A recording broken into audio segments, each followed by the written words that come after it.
കാണുന്നത്. ശ്രീ ബൈജു തൊട്ടാല, നമുക്ക് ട്രംപിന് അറിയാം ഈ യഥാർത്ഥത്തിൽ പഹൽഗാമിൽ സംഭവിച്ച കാര്യങ്ങൾ, അതിൽ പാകിസ്ഥാന്റെ ഇടപെടൽ എന്താണെന്നും പിന്നീട് നടന്ന ചർച്ചകളൊക്കെ ഏത് തരത്തിലാണെന്നും ആരാണ് ആദ്യം ഈ ചർച്ചയ്ക്ക് മുൻകൈ എടുത്തതെന്നും പാകിസ്ഥാൻ ഇങ്ങോട്ട് ഇന്ത്യയെ വിളിച്ച് എന്താണ് ഇതുമായി ബന്ധപ്പെട്ട് വെടിനിർത്തൽ വേണമെന്ന് ആവശ്യപ്പെട്ടു എന്ന കാര്യമൊക്കെ വളരെ വ്യക്തമായി അറിയാം. ഭീകരവാദത്തെ ആര് പ്രോത്സാഹിപ്പിക്കുന്നു, വളർത്തുന്നു, ഈ അവിടെ മരിച്ച ആളുകളുടെ കൂട്ടത്തിലുണ്ടായിരുന്ന അമേരിക്ക തലയ്ക്ക് വിലയിട്ട ഭീകരൻ പോലും ഉണ്ടായിരുന്നു, ആത്മീയ ആചാര്യൻ എന്ന് പറഞ്ഞുണ്ടായിരുന്നു. അവിടെ സൈനിക ഉദ്യോഗസ്ഥർ പങ്കെടുക്കുന്നതൊക്കെ ഇത് വളരെ വ്യക്തമായി ലോകത്തിന് എവിഡൻ്റാണ് ആരാണ് ഇതിനെ പാലൂട്ടി വളർത്തുന്നതെന്നതൊക്കെ. പക്ഷേ എന്നിട്ടും ശക്തമായ നിലപാട് പാകിസ്ഥാനെതിരെ എടുക്കാൻ ട്രംപ് തയ്യാറാകുന്നില്ല. നമ്മളിപ്പോൾ വളരെ വ്യക്തമായി തന്നെ തുർക്കിക്കെതിരെ നടപടി സ്വീകരിക്കുമ്പോൾ തുർക്കിക്കുമായി ബന്ധപ്പെട്ട കാര്യങ്ങൾ, തുർക്കിയാണല്ലോ ഏറ്റവും കൂടുതൽ സഹായിച്ചത് പാകിസ്ഥാനെ.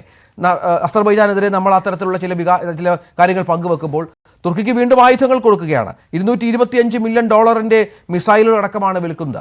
ഇങ്ങനെ ആഗോള ഭീകരവാദത്തെ പാലൂട്ടി വളർത്തി വന്ന ഒരു രാജ്യമെന്ന പേരുദോഷമുള്ള പാകിസ്ഥാനിലൊക്കെ ഇത്തരം കാര്യങ്ങൾ അവിടുത്തെ ഭരണാധികാരികൾ തന്നെ പറയുന്ന പേരുദോഷമുള്ള രാജ്യം വീണ്ടും ഇതിനെ പ്രോത്സാഹിപ്പിക്കുന്നത് എന്തിനാണ്? ആഭ്യന്തര സുരക്ഷയാണ് പ്രധാനമെന്ന് ആവർത്തിക്കുന്ന ട്രംപ് തന്നെയാണ് ഇത്തരം കാര്യങ്ങളിൽ ഇരട്ടത്താപ്പെടുക്കുന്നത്. രഞ്ജിത്ത്, ഈ ട്രംപ് എന്നുള്ള politician, I don't think is A politician, is A businessman. ഈ ബിസിനസ്മാന്റെ പരാജയം അല്ലെങ്കിൽ അദ്ദേഹം ഷെയ്ക്കാണെന്നത് മനസ്സിലാക്കണമെങ്കിൽ ഓവൽ ഓഫീസിൽ ഈ സെലൻസ്കിയെ പോയിട്ട് ആർഗ്യൂ ചെയ്യോ ഷൗട്ട് ചെയ്യോ അത് എങ്ങനെ വേണ്ട എടുക്കുക, the way he was responding to Zelensky, ആ പ്രസ് കോൺഫറൻസും പിന്നീട് ഫ്രാൻസിസ് മാർപ്പാപ്പ അന്തരിച്ചപ്പോൾ അവിടെ ഈ സെന്റ് പീറ്റേഴ്സ് ബസലിക്കയിൽ സെലൻസ്കിയും ട്രംപും കൂടെ ഇരിക്കുന്ന ഒരു photo, you might have seen it. ആ രണ്ട് ഫോട്ടോയും നോക്കുകയാണെങ്കിൽ നമുക്ക് മനസ്സിലാകുന്നത്, അതായത് ഈ നമ്മുടെ യുക്രൈൻ കോൺഫ്ലിക്റ്റിൽ നിസ്സഹായനായി നിൽക്കുന്ന ഒരാളെയാണ് എന്റെ റീഡിങ് അതാണ്. അതായത് ഓവൽ ഓഫീസിൽ he was literally shouting at him. അതിനുശേഷം ഓക്കെ ഞാൻ തയ്യാറാണെന്ന് പറയുകയും അവർ ഒരു എഗ്രിമെന്റിന് തയ്യാറാവുകയും ചെയ്തു. അതിനുശേഷം പിന്നീട് പല കാര്യങ്ങൾ നടന്നു. ഈ പല കാര്യങ്ങൾ നടക്കുമ്പോഴും റഷ്യ അടുക്കുന്നില്ല. കാരണം ട്രംപ് ക്രിയേറ്റ് ചെയ്ത് വെച്ച ഒരു ബിസിനസ് സ്ട്രാറ്റജി, ഞാൻ അതിനെ ബിസിനസ് സ്ട്രാറ്റജി ആയിട്ട് മാത്രമാണ് കാണാൻ ആഗ്രഹിക്കുന്നത്. ആ business strategy did not work. Russia didn't buy it. മറ്റൊരു സംഭവം, ഈ കാനഡയിലെ എലക്ഷൻ നമ്മൾ ഫോളോ ചെയ്യുകയാണെങ്കിൽ ട്രംപ് അധികാരത്തിൽ വരുന്നതിന് മുമ്പ് അവിടെ കൺസർവേറ്റീവ് പാർട്ടി അധികാരത്തിൽ വരുമെന്നുള്ളത് ഏതാണ്ട് തീരുമാനിച്ചുറപ്പിച്ചതായിരുന്നു. ട്രംപ് അധികാരത്തിൽ വന്നതിന് ശേഷമുള്ള ഏതാണ്ട് 3 മാസം, ആ 3 മാസം നമ്മുടെ മാർക്കാണി വളരെ ശക്തമായി ട്രംപിന്റെ നിലപാടിനെതിരെ സ്റ്റാൻഡ് എടുത്തു. ഈ സ്റ്റാൻഡ് എടുത്തത് കൊണ്ട് മാത്രമാണ് മാർക്കാണി അവിടെ ജയിച്ചത്. അതായത് കൺസർവേറ്റീവ് ജയിക്കാമായിരുന്നു ഒരു സ്ഥലത്ത്, ഏതാണ്ട് ജയിക്കും എന്നുള്ള ഏതാണ്ട് ഉറപ്പിച്ചു വെച്ച സ്ഥലത്ത് ട്രംപിനെതിരെ നിലപാടെടുത്തുകൊണ്ട് മാർക്കാണി അവിടെ ജയിക്കുകയാണ്. പിന്നെ ഈ നമ്മുടെ ഇന്ത്യൻ കോണ്ടെക്സ്റ്റിൽ പറയുമ്പോൾ ഈ പ്രശ്നം കൃത്യമായും നെഗോഷിയേഷനിലൂടെ സെറ്റിൽ ചെയ്യണം എന്നുള്ളതാണ് ഒരു രാഷ്ട്രീയ വിദ്യാർത്ഥിയായി എനിക്ക് പറയാനുള്ളത്. ഇപ്പോൾ നമ്മൾ പ്രത്യേകിച്ച് നമ്മുടെ മീഡിയ എല്ലാം തന്നെ ഇതിനൊരു വലിയ വിക്ടറി ആയിട്ടാണ് കാണുന്നത്. ഞാൻ വിക്ടറി അല്ലെന്ന് ഞാൻ പറയുന്നത്, നമ്മൾ ഇതിനെ ഇതുപോലെ പ്രൊവോക്കേറ്റീവായ രീതിയിലേക്ക് ഇതിനെ കൊണ്ടുപോകേണ്ട കാര്യമില്ല. So we were attacked and we retaliated. ആ ഇഷ്യൂ റിസോൾവ് ആയി. ബാക്കിയുള്ള കാര്യങ്ങൾ ബയലാട്രൽ എഗ്രിമെന്റിലൂടെ തന്നെ നടക്കണം എന്ന് ചിന്തിക്കുന്ന ഒരാളാണ് ഞാൻ. പിന്നെ രണ്ടാമത്, ഇപ്പൊ ടർക്കിയിലെ പ്രശ്നം നമ്മൾ ഉദ്ദേശിക്കുന്നതിലും അല്പം കൂടെ ഗൗരവമുള്ളതാണ് എന്ന് വിശ്വസിക്കുന്ന ഒരു രാഷ്ട്രീയ വിദ്യാർത്ഥിയാണ് ഞാൻ.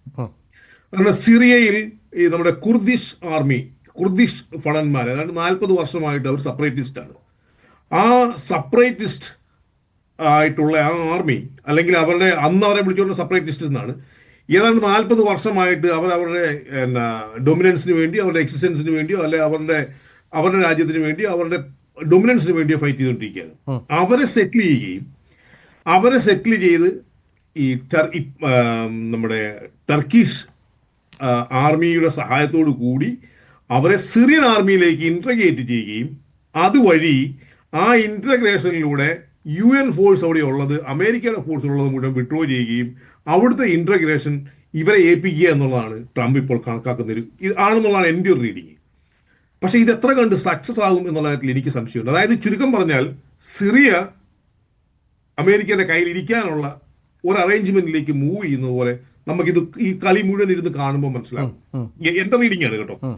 സോ ടർക്കിയെ സംബന്ധിച്ചിടത്തോളം താല്പര്യങ്ങൾ സംരക്ഷിക്കാൻ എന്ത് വിട്ടുവീഴ്ചകൾക്കും തയ്യാറാകുന്ന ഒരു പ്രസിഡന്റ്, അതായത് സിറിയയുടെ ഇപ്പോഴത്തെ പ്രസിഡന്റ് എന്ന് പറയാൻ മനസ്സിലാക്കുന്നത് ആഗോള ഭീകരനെ അമേരിക്ക തന്നെ തലയ്ക്ക് വിലയിട്ട ആളാണ്. അദ്ദേഹത്തെ പോലും കൂടെ നിർത്തി ഉച്ചകോടിയിൽ ഒപ്പം ഇരുത്തി യോഗത്തിൽ പങ്കെടുപ്പിക്കുക എന്ന് പറയുമ്പോൾ താല്പര്യങ്ങൾ എന്താണോ അത് നടപ്പിലാക്കാൻ വേണ്ടി എന്തിനും തയ്യാറാകുന്നു ട്രംപ്. അതിൽ BBC റിപ്പോർട്ട് ചെയ്തത് ഈ UN led separatist Kurdish force എന്നാ പറഞ്ഞത്. അതായത് ഈ കുർദിഷുകളെ സെപ്പറേറ്റിസ്റ്റുകളെ ഫണ്ട് ചെയ്തുകൊണ്ടിരുന്നത് UN ആണ് എന്ന് പറയാതെ പറയുകയാണ് BBC.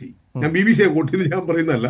അപ്പോ അവിടെ കൃത്യമായി ഇതുള്ളൂ. നമ്മുടെ ഈ ഇസ്രായേൽ ഇസ്രായേൽ ഇഷ്യൂവിൽ ഇങ്ങനത്തെ ഒരു സംഭവമുണ്ട്. അതൊരു സ്ട്രാറ്റജിയാണ്. നമ്മുടെ മൊസാദ് ചെയ്ത ഒരു സ്ട്രാറ്റജിയാണ്. നമ്മുടെ ഞാൻ പറഞ്ഞിട്ടുണ്ട്, മൊസാദ് ചെയ്ത ഒരു സ്ട്രാറ്റജിയാണ്. അവർ ഇറാനിലും ഇറാഖിലും അതിൽ ഇന്റേണൽ കോൺഫ്ലിക്റ്റ് രൂക്ഷമാക്കാൻ വേണ്ടി അവർക്ക് ഫണ്ട് ചെയ്യുകയും അവരുടെ അവിടെ വിഘടിപ്പിക്കാനുള്ള ശ്രമം നടക്കുകയും ചെയ്തു. ഇത് ആ പുസ്തകത്തിൽ തന്നെ എഴുതിയിരിക്കുന്നതാണ് കേട്ടോ, ഞാൻ പറയുന്നതല്ല. എന്ന് പറഞ്ഞ പോലെ അതുവഴി ഇവരുടെ അറ്റൻഷൻ മറ്റ് സ്ഥലങ്ങളിലേക്ക് എത്തിക്കാതിരിക്കും, ഇസ്രായേലിന്റെ ആഭ്യന്തര കാര്യങ്ങളിലോ ഇസ്രായേലിലേക്ക് എത്താതിരിക്കാൻ വേണ്ടി മൊസാദ് ഇറാനിൽ ചെയ്ത ഒരു സ്ട്രാറ്റജിയുടെ മറ്റൊരു വേർഷനാണ് നമ്മളിപ്പോ ഈ സിറിയയിൽ കാണുന്നത്. അപ്പോൾ അതിന്റെ ഒരു കണ്ടിന്യൂവേഷൻ ആയിട്ടാണ് ഈ ഫണ്ട് കൊടുക്കുന്നതും എഡോഗനെ സപ്പോർട്ട് ചെയ്യുന്നതും ഈ ബയലാട്ടറി റഷ്യ ഉക്രൈൻ ചർച്ചകളിലെ മെയിൻ പ്ലേറ്റിലേക്ക് അല്ലെങ്കിൽ ദ മെയിൻ സെൻട്രൽ പോയിന്റിലേക്ക് Erdogan has been arrived not by default or not by like an accidental arrival. It was, I am of the view, it was a planned, a kind of an agenda where he will be placing in the front door and he will be the one who leading the negotiation so that he can be a leader, can be seen as a leader, and then America is supporting them. In fact ഇപ്പൊ തന്നെ ഈ ചർച്ച എങ്ങും എത്താതെ പോയിരിക്കുകയാണ്. Putin വന്നില്ല, Zelensky വന്നു. Zelensky പറഞ്ഞു വന്നിരിക്കുന്ന ആളുകൾ ലോവർ റാങ്കിലുള്ള ആളുകളാണ് എന്ന് ഒരു പ്രസ് കോൺഫറൻസ് നടത്തി. അതിന് കൗണ്ടറായി വന്നവർ പറഞ്ഞു he's a clown, he's a failure. ഇവരങ്ങോട്ടും ഇങ്ങോട്ടും ഇപ്പോഴും അടിച്ചുകൊണ്ടിരിക്കുകയാണ്. ഇതിലൊരു തീരുമാനം ഉണ്ടാകുന്നില്ല. ഈ കൃത്യമായ ഈ വിഷയത്തിലൂടെ എല്ലാം നമ്മൾ എന്നാ പറയുന്നത്, ഈ കുളം കലക്കിച്ച് മീൻ പിടിക്കുന്നൊരു പണിയില്ലേ, അതുപോലെയാണ് ഒരു ബിസിനസ്സുകാരനായ ട്രംപ് ചെയ്യുന്നത്.